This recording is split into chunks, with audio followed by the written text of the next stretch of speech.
Hey, what's up, everyone? It's your man, Sean Zattel, here in beautiful South Lake, South Tahoe for 4th of July weekend. And instead of enjoying this beautiful scenery and my beautiful family, I'm not thinking about that. I'm thinking about boxing, as David Benavidez will be fighting Anthony Yarde in November. Sounds like around the same time and definitely the same place, Saudi Arabia, where Devin Haney and Brian Norman will be fighting. And first off, obviously, I wish these fights were in the United States. I wish they were here, where I could cover them, because I won't be going to Saudi to cover either of those fights, or probably any fight ever. But you know what's more important than me getting to cover those fights in America is them actually happening. Is David Benavidez not getting another division in the light heavyweight division where he misses out on the biggest fights possible for him, the most meaningful fights. So I'm happy David Benavidez isn't going to cruiserweight. That Zurdo Ramirez fight, again, Zurdo has 2 belts, but he's not actually the best cruiserweight in the world. It's Jai Opetaia. Opetaia Benavidez isn't a fight anybody's asking for. It's not a big commercial fight.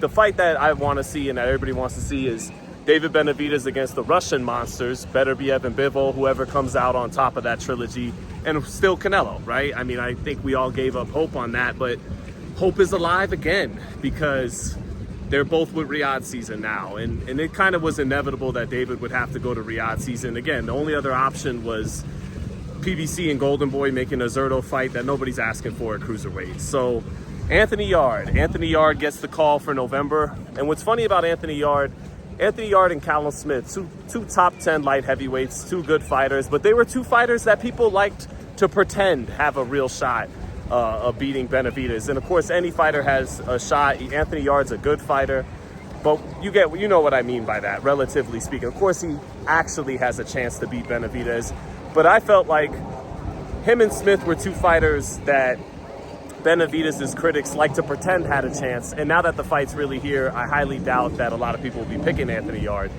Yarde's a good opponent. Good first title defense of that WBC light heavyweight title that Benavidez got off of Bivol.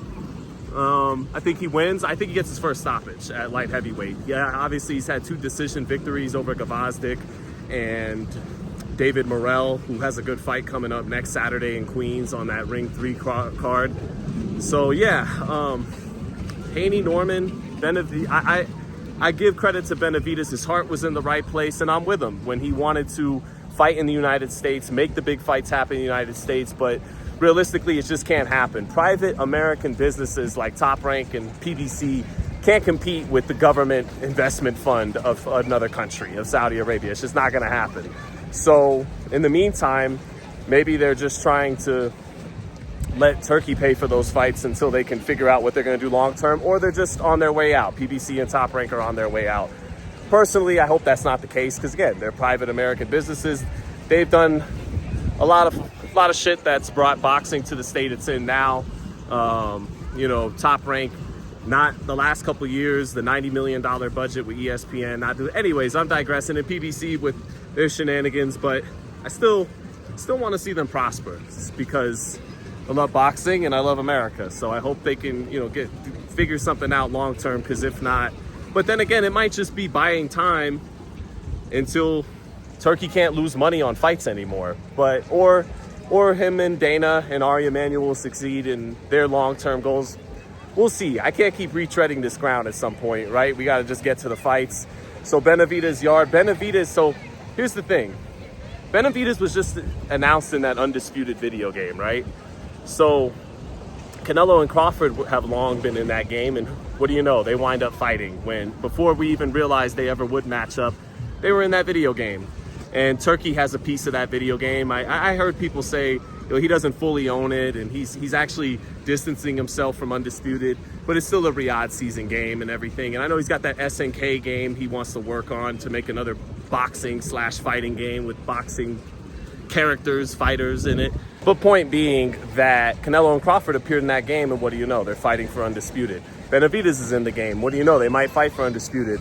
And this was something I put on the table a year ago, and I think it's back on the table now.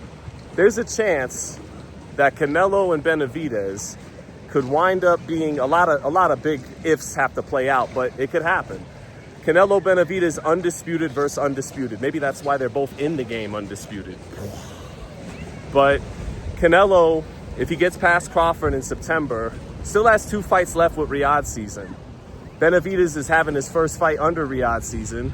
If Benavidez gets past Yarde, which I think he will, and then gets the winner of Bivol and Beterbiev 3, which I don't see why he can't if he's going to be fighting in Saudi Arabia for this fight, then if he can get past the winner of Bivol Beterbiev, and Canelo can keep handling his business at 68, beat Crawford, and then maybe a title defense against the winner of Shiraz Berlanga or Chris Eubank Jr., 2 fights he'd be favored in, then Canelo versus Benavidez, undisputed versus undisputed. In the game, undisputed. After being featured in the game, undisputed. So many undisputeds going on. I think it could happen. A lot of people are going to react to me saying that by saying just give it up, or Canelo's going to lose to Crawford anyways, or Benavidez is going to lose to Bivol or Beterbiev anyways.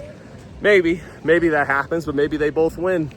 And maybe the last fight on Canelo's deal with Riyadh season is a Canelo-Benavidez fight. And I didn't really want it to go down that way, but that might be the way it goes down. And what a fight that would be if it does play out that way. But a lot of dominoes to fall since between now and then. So yeah, we'll see. Big fights going to Riyadh, and we'll see how it all plays out. But for the analysis, again, Anthony Yarde, good fighter. But when you see, he's had a trilogy with Lyndon Arthur. And I know styles make fights. Lyndon Arthur is a long-range boxer, slows down the pace, unlike Benavidez, who, takes a lot more chances, will, in theory, be available there for Anthony Yarde to land some bombs himself and make the fight interesting, maybe score an upset. But Benavidez takes a good shot. Yarde doesn't punch as hard as David Morrell, in my opinion. I think Morrell, we'll see next weekend, but I think Morrell overall is just a more dangerous opponent. And I expect, again, Benavidez to have his first stoppage, to fight downhill on Yarde for the pace and the hand speed and the offensive repertoire of Benavidez to be too much for Yarde. And it's funny, a lot of people held it against Benavidez that he didn't want to do business with Riyadh season. He was holding out with PBC. I'm sure a lot of those same people now are going to be off his ass. So I'm happy he's staying at light heavyweight, because that's where the legacy is at, is fighting the Bivol Beterbiev winner and maybe even still securing that Canelo fight somehow. Won't hold our breath for that one, but it is possible. So that's all from South Lake Tahoe. It's your man Sean Zattel checking in. Peace.